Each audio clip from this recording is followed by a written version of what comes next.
Hello everyone, welcome back to our channel Guide Hub. In this video, we will be learning how to pin messages on Zangi.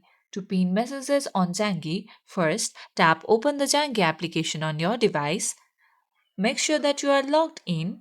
Once you are logged in, make sure that you are in the chat sections. Here, you will see your chat histories. Now, you have to do a long press on the chat you want to pin. Once you do this, you will have different options on the top panel. On your top, you will see mute icon, and right after mute icon, you will see pin icon as well. Simply tap on it, and now you have successfully pinned the chat on Jangi. With pin chats, you will never have to worry about scrolling through the long list of conversation to text your closed ones.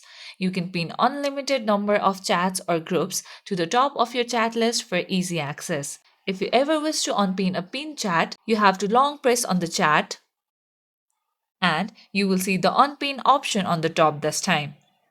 Simply tap on it, and with this, the chat will move down to the chain of threads.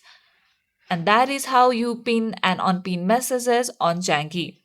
That's it for today's video. Hope you guys find this tutorial helpful.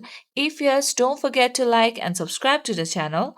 Press the bell icon so you never miss out to our videos. Goodbye till then.